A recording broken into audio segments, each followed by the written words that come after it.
자, 지난주에 우리 철로역정을 통해서 또 은혜를 받았는데 오늘도 계속해서 철로역정을 통해서 하나님이 우리에게 주시는 은혜들을 살펴보기를 원합니다. 우리 지난주에는 크리스찬과 소망이라는 순례자가 천국까지 가는 그 순례의 길에서 배교자라는 사람을 만난 이야기를 들었죠. 그래서 배교자의 만남을 통해서 우리가 이 거짓된 믿음과 참 믿음의 특징이 무엇인가를 살펴보면서 우리의 영적인 신앙의 삶을 점검하는 시간을 가졌습니다. 자, 오늘 계속해서 또 다른 사람을 우리에게 소개하고 있습니다. 그 사람의 이름은 작은 믿음, Little Faith라는 작은 믿음이라는 사람의 이야기입니다. 크리스찬과 소망은 순례의 길을 가는 중에 오늘은 사망의 오솔길을 지나가게 됩니다. 이 사망의 오솔길을 지나가는 중에 크리스찬은 벼랑간 한 이야기가 떠올랐습니다. 그래서 한 이야기를 옆에 있는 소망에게 들려줍니다. 그것은 작은 믿음이라는 사람이 순례의 길을 가는 중에 이 오솔길에서 겪은 이야기죠.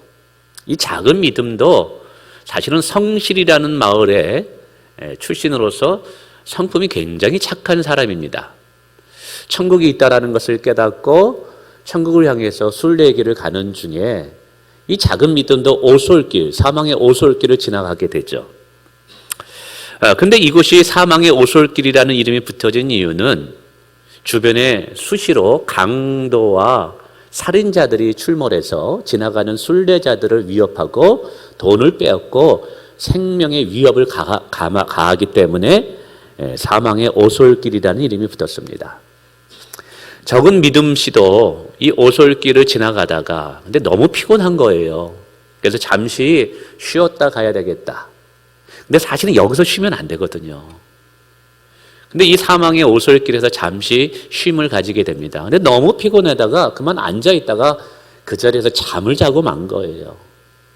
피곤하니까 얼마나 깊은 잠에 빠졌겠습니까? 깊은 잠에 이제 빠져서 휴식을 취하는데 바로 잠이 깨어날 그때쯤 세 명의 강도들이 출몰하게 됩니다. 이 세 명의 강도의 이름은 첫 번째 이름이 두려움이 나는 강도예요. 거짓된 속삭임을 통해서 두려움을 준다. 그래서 두려움이라는 강도. 두 번째 강도는 불신이라는 강도입니다. 세 번째는 범죄자라는 강도입니다. 이들은 본래 한 형제입니다. 그래서 이들은 지나가는 순례자들을 약탈하고 겁탈해서 돈을 빼앗고 때로는 죽이기도 하죠. 바로 그 순간에 작은 믿음이 잠에서 깨어나게 되다 보니까 강도가 앞에 있는 거예요. 그래서 너무 겁이 나가지고 불이 나게 이제 다시 도망을 칩니다. 이 모습을 보고 강도들이 가만히 있었겠습니까? 세 명의 강도들도 온 힘을 다해서 이 도망치는 순례자를 뒤따라오는 거예요. 먼저 이 두려움이라는 강도가 무시무시한 목소리로 뒤에서 작은 믿음에게 외칩니다. 거기 서라! 거기 서라! 당장 서지 않으면 잡아 죽이겠다라는 것이죠. 이 소리를 들은 작은 믿음은 그만 너무 두려움에 떨려가지고 오금이 저리게 됩니다. 다리가 후들후들 떨다가 그만 그 자리에 주저앉고 말았어요. 그러자 세 명의 강도들이 득달같이 달려들어서 수중에 있는 지갑을 내놓으라고 이야기합니다. 이 지갑에는 얼마의 돈이 있었죠. 이 돈은 이 믿음이라는 작은 믿음이라는 사람이 천국까지 가는 순례길에서 필요한 노잣돈이거든요. 이 노잣돈을 빼앗기면 앞으로 순례길에서 먹고 사는 문제가 굉장히 힘들기 때문에 절대로 이 돈을 빼앗기고 싶지 않아서 움켜집니다. 근데 다음에 이 불신이라는 강도가 얼마나 힘이 센지 그만 손을 비틀어가지고 그 안에 있는 지갑을 꺼내는 거예요. 이때 이 작은 믿음이 돈을 빼앗기고 싶지 않아서 강도야 강도야 하면서 살려달라고 하는데 주변에 아무도 없는 거예요. 이때 마지막 세 번째 강도였던 이 범죄자라는 사람이 자기가 가지고 있던 몽둥이로 그만 냅다 작은 믿음의 머리를 내리치는 것입니다. 이 작은 믿음은 피를 낭자하게 흘리면서 그만 그 자리에 주저앉고 기절하다시피 이제 실신하게 되지요. 이 세 강도는 믿음이 쓰러진 것을 보고 온몸을 뒤집니다. 그리고 드디어 지갑을 꺼내서 이제 또 다른 보물들이 있는가 뒤져보는데 인기척 소리가 들리는 거예요. 이 세 명의 강도는 주변에 아주 용감한 그 정의로운 대은혜라는 사람이 주변에 있다라는 것을 알고 있었거든요. 큰 은혜. 이 큰 은혜라는 사람이 나타나면 자기들이 혼쭐이 날 것을 알고 있었기 때문에 왠지 인기척이 대은혜라는 사람이 나타날 것 같아서 그냥 지갑에 이 돈만 훔치고 냅다 주랭랑을 치게 됩니다. 세 강도가 도망을 친 후에 정신을 차리게 되죠. 이 작은 믿음이. 보니까 온몸이 만신창이 된 것이고 피범벅이 된 것입니다. 그래서 자기 몸을 뒤져버려 봤더니 아니나 다를까 이 노잣돈을 다 잃어버리게 되고 이제 빼앗기게 된 거예요. 그래도 감사한 것은 뭐냐면 그 안에 깊이 숨겨놓았던 주인이 주었던 몇 가지의 보물들은 빼앗기지 않았던 거예요. 그리고 더 중요한 것은 이제 천국문에 도착했을 때 주인이 내가 너를 천국에 들어오게 할 이유가 무엇이냐라고 물어볼 때 이 증서를 보여줘야 되거든요. 천국에 들어갈 수 있는 증서. 이게 예수님으로부터 받은 거거든요. 근데 다행히 이 증서는 빼앗기지 않았던 거예요. 그래서 얼마나 다행인지. 그래서 이제 순례길을 걸어가는데 이게 노잣돈을 빼앗기니까 얼마나 배고프겠어요. 그래서 만나는 사람마다 내가 이렇게 강도를 빼앗겼으니까 나 좀 굽어 살펴주세요. 먹을 것 좀 주세요. 그래서 이게 순례길을 가면서도 이게 마치 거린처럼 궁핍하고 핍절되게 아주 힘들게 순례길을 걸어가게 되었다라는 내용이 이제 오늘 우리가 함께 은혜를 받아야 할 천류역정에 나오는 내용입니다. 그럼 존 번연이 여러분 이것을 통해서 우리에게 주는 영적인 교훈이 무엇일까요? 첫 번째로 우선 작은 믿음을 사람이 요 천로역정 요 부분에서 등장하는 이유가 뭔지를 알아야 됩니다. 우리가 지난번에 배교자라는 사람에 대해서 배웠습니다. 가룟 유다와 같은 사람이죠. 근데 교회 안에 종종 보면 이 배교자의 설교를 들으면서 아니 혹시 내가 가룟 유다와 같이 예수님을 부인하면 어떻게 하지? 지금 믿음이 있지만 내 믿음이 너무 작다 보니까 힘들고 어렵고 시험을 받을 때, 박해를 받을 때 가룟 유다처럼 예수님을 부인해서 이렇게 버림받고 저주받으면 어떻게 하지? 라고 걱정할까 봐 그 다음에 믿음이 작은 사람을 등장시켜서 배교자와 믿음이 작은 사람이 구별된다라는 것을 설명하기 위함이라는 것이죠. 여러분 믿음은 하나님의 선물인 줄 믿으시길 바랍니다. 그래서 작은 믿음이라 할지라도 그것은 우리에게 구원을 주시는 충분한 능력이 있는 거예요. 겨자씨만한 믿음이 있다 할지라도 그 겨자씨 안에 생명이 있듯이 작은 믿음이 우리 안에 주어지면 그 믿음을 통해서 우리는 죄의 사함을 받을 수 있는 것이죠. 예수님의 아주 작은 우리의 눈에 흘리는 눈물과 같은 핏방울이라 할지라도요 우리의 더럽고 지울 수 없는 죄를 깨끗이 씻을 수 있는 능력이 보혈의 능력이 있음을 믿으시길 바랍니다. 그러니까 배교자는 본래부터 참 믿음을 가진 자가 아니에요. 거짓된 믿음이 있는 척했던 사람이에요. 그러나 오늘 이 작은 믿음은 작은 믿음이지만 그래도 믿음을 가진 자라는 거예요. 여러분 금덩어리가 큰 금덩어리도 금덩어리고요. 사금 있죠. 요만한 작은 금덩어리도 그거는 금이에요? 금이 아닌 거예요. 작다 할지라도 금은 금인 거예요. 그런 거예요. 우리 안에 믿음이 작다 할지라도 그것은 믿음은 믿음인 것이라는 것이죠. 그래서 이 존 번연은 또 이런 것을 통해서 우리에게 이제 믿음에도 두 종류로 구분되어질 수 있다는 것을 설명합니다. 첫째는 구원을 얻는 믿음이라는 것이 이런 거죠. 이 구원을 얻는 믿음이라는 것은 우리의 죄사함, 우리의 죄씻음은 우리의 공로를 통해서 주어지는 것이 아니라 철저히 예수 그리스도의 구속의 사역인 십자가의 은혜를 통해서 우리가 구원을 얻는다. 그래서 작은 믿음이건 큰 믿음이건 그것은 우리로 하여금 구원을 얻게 하는 능력이 된다는 것이죠. 그래서 여러분 믿음이 작다, 믿음이 크다 그거 상관없이 어떤 믿음이 있기만 하면 예수 그리스도가 우리의 구원자가 되고 여러분 우리의 왕이 되신다는 것을 믿기만 하면 하나님으로부터 구원이라는 선물을 받게 된다는 사실입니다. 근데 문제는 두 번째 종류의 믿음이 있다는 것이죠. 구원을 받고 난 이후에 그리스도를 얼마나 신뢰하느냐에 따라 주어지는 믿음이 있는 거예요. 이것을 바울 사도는 믿음의 분량이라고 이야기합니다. 너희는 믿음의 분량에 따라 생각하라라는 것이죠. 똑같이 구원을 받았다 할지라도 A라는 사람의 믿음의 분량과 B라는 사람의 믿음의 분량이 다르다는 것이죠. 그리고 신앙의 성도의 삶의 질은요, 그가 가진 믿음의 분량에 따라서 결정된다는 사실입니다. 똑같은 교회를 다니고 똑같은 신앙생활을 하고 똑같은 목사님으로서 말씀을 들어도 그 사람의 믿음의 분량이 어느 수준에 따라서 그 사람이 신앙의 삶을 누리는 삶의 질이 다른다는 것이죠.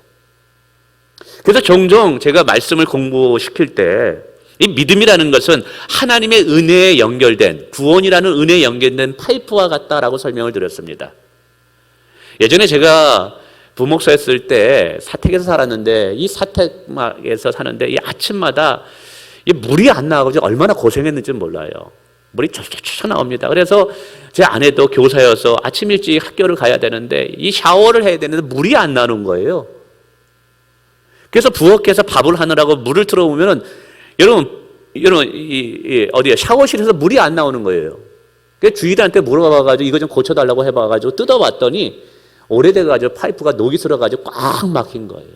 그러니까 물이 안 나오는 거예요. 그래가지고 부탁을 해가지고 이 파이프를 바꿀 때 아예 큰 파이프로 바꿨습니다. 그랬더니 그 다음부터 물이 얼마나 콸콸콸 나오는지.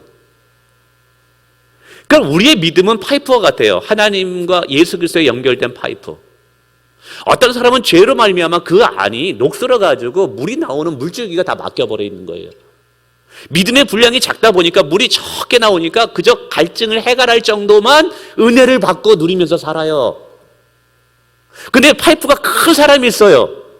믿음의 분량이 큰 사람이 있다는 것이죠. 그래서 수도꼭지만 크면 물이 콸콸콸 나가지고 밥을 하는데도 걱정이 없고 샤워하는데도 걱정이 없어요. 그리고 심지어는 고추밭에 물을 주는데도 고추와 식물들이 얼마나 잘 자라나는지 몰라요. 그가 가진 믿음의 분량에 따라 그가 누리는 삶의 질이 다르다라는 사실이에요. 그래서 오늘 바울 사도는 이 작은 믿음의 이야기를 통해서 우리가 도전받아야 될 것 중에 하나가 뭐냐면 믿음의 분량을 넓히라는 거예요. 어린아이 믿음에서, 작은 믿음에서 계속 그냥 성장하지 않는 상태에서 신앙생활할 것이 아니라 믿음으로 성장해서 높이 나르는 독수리와 같이 멀리 볼 수 있는 자가 되라는 거예요. 아멘. 여러분, 믿음이라는 것은요, 무거운 물건을 드는 지중기와도 같습니다. 여러분 생각해 보세요. 작은 물건을 드는 것은 힘이 없잖아요. 그러나 큰 기중기는 어떻게 돼요? 큰 물건을 올릴 수 있습니다. 믿음이라는 게 그런 거예요. 큰 믿음을 가진 사람은 큰 물건을 들 수 있고요, 작은 믿음을 가진 사람은 작은 물건을 들 수밖에 없어요. 그래서 큰 믿음을 가진 사람은 하나님의 큰 역사를 경험하는 거예요. 작은 믿음을 가진 사람은 그 사람의 믿음의 분량만큼만 하나님을 경험할 수 있다는 것이죠. 성경은 예수님이 말합니다. 내 믿음대로 될지어다. 여러분, 오늘 우리의 삶의 질은 첫 번째로 우리의 믿음에 의해서 결정이 된다는 사실이에요. 그래서 하나님께서 누군가를 위대하게 쓰시고자 할 때 첫 번째 하는 일이 뭔지 아십니까? 그의 믿음을 확장시키는 일을 하게 됩니다. 한 번은 하나님께서 아브라함을 불러주셔서 그를 믿음의 조상이 되기를 원하셨어요. 그러나 그가 처음 창세기 12장에 하나님의 부름을 받을 때는 그 정도의 믿음이 아니었어요. 위기 앞에서 자기 아내를 누이 동생이라고 속입니다. 여러분, 그렇게 속이는 자가 어떻게 믿음의 조상이 될 수 있어요? 그래서 하나님은 계획을 가지고 아브라함으로 하여금 큰 믿음을 가지고, 즉 바랄 수 없는 중에 바라는 믿음을 가지도록 그를 훈련시킵니다. 그래서 아브라함이 겪었던 수많은 이야기들은 결국 하나로 귀결됩니다. 그의 믿음을 성장시키는 훈련의 과정이었던 거예요. 하나님이 요셉을 애굽의 총리가 되어서 이스라엘 백성들이 번성할 수 있는 기반으로 삼기를 원하셨습니다. 그러나 아버지 품속에 있었을 때는 그의 믿음이 성장하지 못하는 거예요. 그러나 하나님이 요셉을 통해서 큰 일을 하고 싶었거든요. 그래서 요셉의 첫 번째로 필요한 것이 뭐냐면 믿음을 확장시키는 거였어요. 그래서 요셉이 원치 않았지만 형제들의 미움을 받게 하고 애굽의 노예로 팔려가고 감옥에서 13년 동안 잊혀진 삶을 살게 합니다. 얼마나 힘들겠어요. 배신으로 해서 마음이 얼마나 상했어요. 그러나 하나님은 고난, 역경을 통해서 요셉의 믿음을 확장시켜 나간 것이죠. 그리고 마침내 요셉은 만복을 축복하는 축복의 통로가 된다는 사실이죠. 혹시 여러분 가운데 많은 고난과 역경을 경험하고 계시는 분들 계십니까? 다 이유가 있어요. 하나님이 쓰시고자 하는 것입니다. 쓰시고자 하는 거예요. 아멘. 근데 안타깝게도 이 믿음이라는 사람이 좀 실수를 하게 됩니다. 가장 큰 실수는 뭐냐면 사망의 오솔길에서 잠을 자면 안 되는 거였거든요. 분명히 사람들로부터 여기는 강도들이 출몰하고 살인자들이 출몰하니까 여기 지나갈 때 조심하게 지나가십시오. 여기서는 절대로 잠을 자면 안 되고 휴식을 취하면 안 됩니다. 라고 이야기를 들었음에도 불구하고 이 작은 믿음은 거기서 피곤하다고 잠을 자요. 그 잠을 지는 그 깊은 내면 속에 뭐였냐면 영적인 분별력이 없었던 거예요. 히브리서 보면 어린아이 신앙과 장성한 믿음의 분량은 뭐냐면 시대를 분별하는 거예요. 고난의 의미를 분별하는 분별력이 있느냐 없느냐의 차이인 거예요. 오늘 우리가 읽은 이 마태복음의 베드로의 잠자는 모습, 작은 믿음을 가진 자가 잠자는 모습과 같아요. 지금 예수님께서는 십자가를 지기 직전입니다. 십자가를 지게 되면 제자들은 뿔뿔이 흩어질 수밖에 없거든요. 그래서 제자들로 하여금 깨어있도록 기도하게 합니다. 그러나 이 베드로는 지금 상황이 어떠한지, 지금 시기가 어떠한지 영적인 분별력이 없어서 잠만 자고 있네요. 깨어 기도해야 될 시간인데 잠을 자고 있어서 결국은 예수님을 3번이나 부인하는 결정적인 실수를 범하게 됩니다. 이유가 뭘 때문일까요? 피곤해서이 때문일까요? 다 피곤했어요. 궁극적인 이유는 시대와 상황을 분별하는 분별력이 없었기 때문에 그래요. 여러분, 지금 코로나 시대입니다. 여러분, 이거를 단순하게 질병의 시대로만 보면 안 돼요. 그저 TV에서 방영되고 매스컴을 통해서 방영되는 여러분 그런 관점으로만 이 시대를 읽으면 안 돼요. 우리는 영적인 관점으로, 요한계시록의 관점으로 이 시대를 읽을 수 있어야 돼요. 예수님이 오시는 재림의 때가 가까이 왔음을 기억하셔야만 되는 거예요. 그래서 요한계시록은 반복적으로 깨어 기도할 것을 우리에게 요구하고 있다는 사실이에요. 아이, 코로나 시대 잘 됐다. 비대면 예배. 아이, 그러니까 목사님도 이해하시겠지. 이 비대면인이 익숙해가지고 어느 사이에 깊은 잠에 빠진 분이 있어요. 영적인 잠을 자는 분들이 있어요.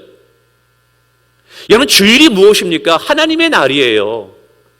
예수님도 분명히 인자가 이 안식일의 주인이라고 말씀하고 계십니다. 이 주일은 우리의 시간이 아니에요. 예수 그리스도의 시간인 거예요. 그분이 진정으로 우리의 주가 되시고 우리의 왕이 되신다면 우리의 이 주일의 시간은 우리 함부로 사용해서는 안 되는 거예요. 우리의 삶의 우선순위를 예수 그리스도를 높이고 예수 그리스도를 경배하는 것에 우리가 드려야만 되는 거예요. 근데 어찌된지 이 코로나 시대에 마치 오솔길에 잠을 잔 이 작은 믿음처럼 잠을 자고 있는 거예요. 아, 예배 글램핑장에서 좀 이렇게 그 시간에 화면 틀어놓고 얘들아 모여라, 우리 목사님 설교한다, 예배 드리자. 캠핑장에서 예배 드리다가 끝나자마자 또 야, 오늘 계곡에 가서 수영도 하고 맛있는 고기도 구워 먹고. 여러분, 그러라고 하나님께서 비대면 예배에 우리에게 허락하는 게 아닌 거거든요. 그러니까 여러분, 이게 뭐냐면 시대를 분별하지 못하는 거예요. 작은 믿음 있는 사람은. 여러분, 코로나 시대에 이 비대면 예배가 허락되는 이유는 잠을 자라고, 영적으로 게으르라고, 나태하라고, 하나님을 멀리하라고. 여러분, 이 시대가 주어진 것이 아니라는 거죠. 여러분, 영적인 분별력을 가지고 보면 여러분, 지금이 기도해야 될 때인 거예요. 지금이 깨어 있어야 될 때라는 거예요. 마귀가 우는 사자같이 믿음의 사람들을 무너뜨리기 위해서 지금 접근하고 있다는 것을 영적으로 분별하고 있어야 되는 거예요. 여러분, 이 작은 믿음이 잠을 자다 보니까 강도가 출현하는데 자기를 죽이려고 하는 사람들이 오는데 그걸 분별하지 못하고 이 어리석은 모습이 우리 가운데 있어서는 안 된다는 거예요. 여러분, 잠을 자다가 어떻게 됐습니까? 몽둥이 두들겨 맞아가지고 피를 흘리고 결국 기절하고 대은혜가 아니었으면 그냥 순례길도 포기해야만 되는 상황에 직면하게 되었을 거예요. 여러분, 오늘 세상이 좋다고 세상으로 나가게 되다 보면 여러분, 이 강도를 만난 작은 믿음처럼 우리의 인생이 파산이 될 수 있다는 사실을 기억하시길 바랍니다. 이제 3명의 강도의 이름이 나오죠. 첫 번째 이름이 두려움, 두 번째가 불신, 세 번째는 이제 범죄자입니다. 근데 존 번연이 이 3사람의 이름을 이렇게 나열한 것도요, 다 이유가 있어요. 이것은 우리가 고난의 시대에, 핍박의 시대에, 또는 이 코로나 시대에 영적인 잠을 자고 게을릴 때 마귀가 우리에게 접근하는 영적인 어떻게 보면 시험의 단계를 설명하기 위함이에요. 첫 번째는 두려움입니다. 이런 작은 믿음이 누구냐 하면 말 그대로 교회를 얼마 나오지 않는 성도들이기도 하고, 때로는 과거에 큰 믿음을 가졌다가 영적으로 게으르고 나태하고 하나님을 멀리하게 되면서 어느 사이 믿음을 다 까먹고 믿음이 약해진 사람을 칭하는 거예요. 여러분, 마귀가 이들에게 시험을 줄 때, 예를 들면 실제적으로 일어난 일들이죠. 교회에 온 지 얼마 돼서 그래도 작은 믿음이 있어요. 작은 불씨 같은 믿음이 있는데, 아니 교회 처음 나왔는데 어려운 일이 생기네. 교회 나오기 시작해서 좋은 일이 많이 생겨야 되는데 자녀가 변하면 다리가 부러진다든지 사업이 잘 안 되든지 그래요. 이거 봐라, 내가 종교를 바꿔서 이런가? 이거 계속 교회 다니면 더 큰 어려움이 생기는 거 아니야? 하면서 두려움이 들게 됩니다. 근데 이 두려움은 끝나는 것이 아니라 반드시 어디로 이어가면 하나님을 향한 불신으로 나가게 돼요. 그래서 두 번째 강도의 이름이 불신이에요. 이 불신이라는 것은 하나님을 신뢰하는 믿음을 잃어버리는 것을 말하는 거예요.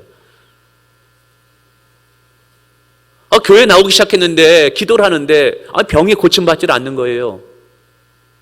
기도로 나와가지고 기도하는데 문제가 해결될 기미가 안 보이는 거예요. 그래서 결론을 내립니다. 하나님 없구나. 하나님 안 계시는구나. 내가 속았네. 고난의 깊은 영적인 의미를 깨닫지 못하다 보니까, 왜? 아직까지 영적인 그만큼 수준이 안 되다 보니까 보여주는 현상이 전부인 걸 아는 거예요. 보여주는 현상이 전부인 것으로 착각하는 거예요. 그러다 보니까 보여주는 현상만 바라보니까 하나님을 향해서 무슨 마음이 들어요? 불신의 생각이 드는 거예요. 하나님은 없다. 여러분, 하나님이 없다 그러면 이제 끝난 거예요. 그 다음에 단계가 뭔지 아십니까? 옛 본성으로 돌아가는 거예요.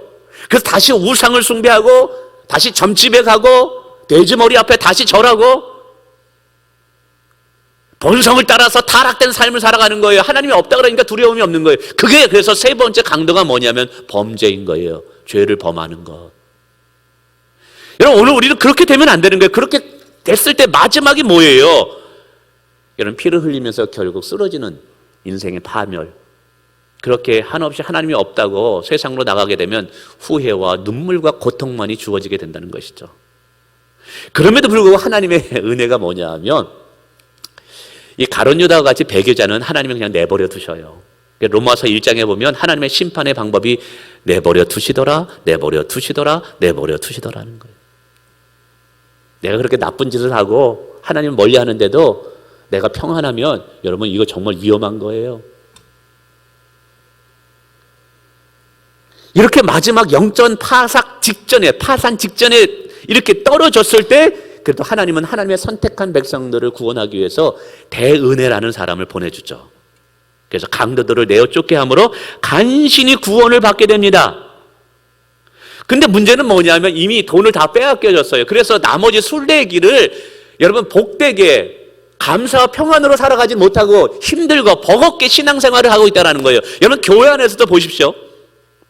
똑같은 목사님으로부터 똑같은 말씀을 듣고 똑같은 교회 신앙생활을 하는데 어떤 사람은 힘들고 버겁게 살아가요. 늘 입에서는 원망과 불평이 끊어지지 않아요. 그런데 어떤 사람은 감사와 기쁨과 성령 충만함으로 살아가요. 여러분, 이유가 무엇 때문일까요? 이제부터 하는 얘기를 잘 들어보십시오. 첫 번째로 이 작은 믿음이 강도에게서 돈을 잃어버립니다. 이 돈이 무엇을 상징하냐면 하나님께서 주신 구원의 기쁨, 구원의 확신, 주님을 향한 첫사랑이에요. 영적인 잠을 잠으로 인해서, 영적으로 게으름으로 인해서 그 작은 믿음이 가졌던, 그래도 첫 번째 주님을 만났던 구원의 감격과 구원의 확신과 주님을 향한 사랑을 지금 잃어버리고 만 거예요. 그러니까 이 신앙의 삶이 너무 건조한 거예요. 메마른 거예요. 팍팍한 거예요. 영적인 가난자로 살 수밖에 없다는 거예요. 뿐만 아니라 여러분, 이 강도를 다시 만날까 봐 이 사람이 자기 안에 숨겨진 보석들을 자기가 가지고 있다는 사실을 망각하고 살아가게 됩니다. 근데 이 보석들은 잃어버리진 않았어요. 다행히 하나님의 은혜로 말미암아. 노잣돈은 잃어버렸어요. 노잣돈은 잃어버린 건 뭐냐? 구원의 확신, 구원의 감격과 기쁨이에요. 주님을 향한 사랑의 마음을 잃어버렸어요. 에베소 교회처럼. 근데 보물들은 하나님의 은혜로 잃어버리지 않았어요. 이 보물이 뭐냐면 우리 안에 있는 성령의 권능과 능력을 상징하는 거예요.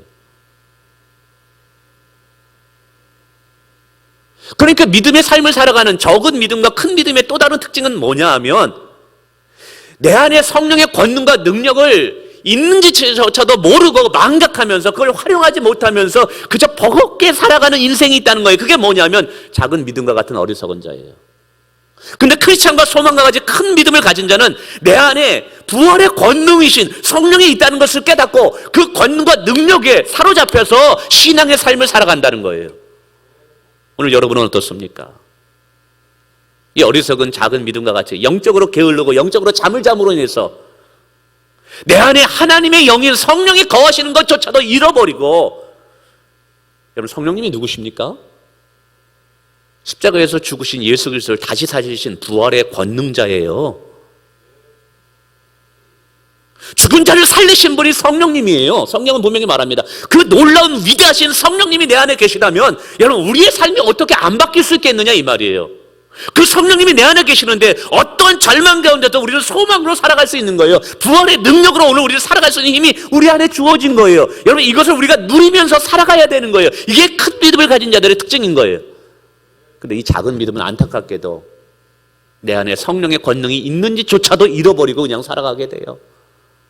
여러분 혹시 여러분의 신앙의 삶이 지금 이렇게 살아가고 있지는 않은지요? 어마어마한 다이나마이트 같은 위대한 능력이 이미 내 안에 잠재되어 있는데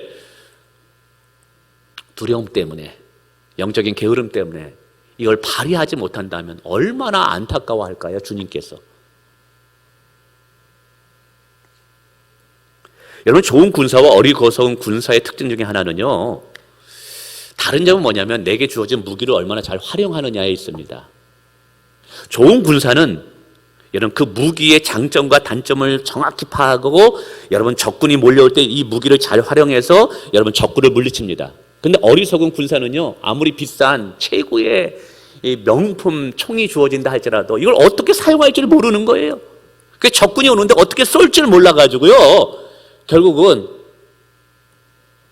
적군에게 사로잡히는 일, 어리석은 일이 발휘한다는 것이죠. 여러분 지혜로운 군사와 어리석은 군사의 차이는 내게 주어진 하나님의 은사와 하나님의 성령의 능력을 어떻게 발휘하느냐에서 결정됨을 기억하시길 바랍니다. 작은 믿음처럼 내 안에 성령이 능력이 있음에도 불구하고 그것을 깨닫지 못하고 꼭꼭 마음에 품고만 살아가는 어리석은 인생이 되지 않기를 원합니다. 그걸 활용하지 못하는 어리석은 자가 되지 않기를 원합니다. 오늘 크리스찬과 소망은 달랐어요. 그들은 큰 믿음을 가진 자들이에요.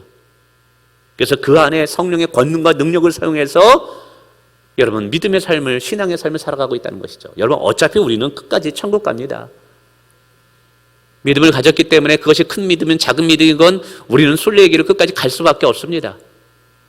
그러면 어차피 순례의 길을 가고 천국까지 가는 신앙의 삶을 살아야 되고, 우리가 할렐루야 선교교회에서 우리 직분자의 삶을 살고 신앙의 삶, 예배자의 삶을 산다면 허기지고 지치고 배고프고 목마르고 힘들다, 어렵다, 매일같이 이런 말만 하면서 신앙생활 하시겠습니까? 아니면 누리면서 기쁨과 환희와 즐거움과 구원의 감격과 뜨거움을 가지고 열정을 가지고 여러분 신앙생활 하겠습니까? 여러분 우리가 원하는 거 후자 아닙니까? 할렐루야. 그렇다면 우리 안에 있는 성령의 권능을 활용할 수 있어야죠. 여러분 우리 안에 있는 보물은 빼앗기지 않습니다. 성령의 권능은 떠나지 않습니다. 이걸 활용할 수 있기를 주님의 이름으로 축원을 드립니다.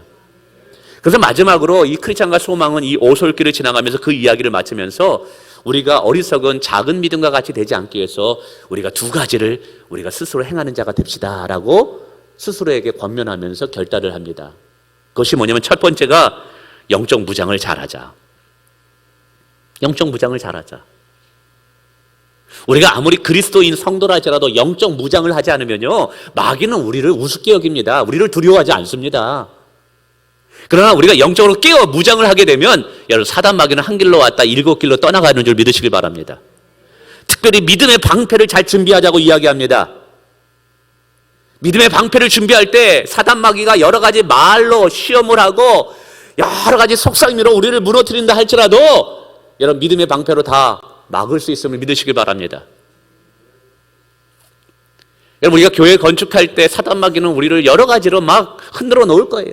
그러나 우리가 영적으로 무장하고 믿음의 방패만 제대로 앞을 가로막고 있으면 뒤에서 누가 어떻게 수근거리는지, 누가 나를 험담하든지 여러분 그것에 요동하지 않고 우리는 마침내 교회를 건축하고 하나님의 영광을 선포하게 될 줄 믿습니다.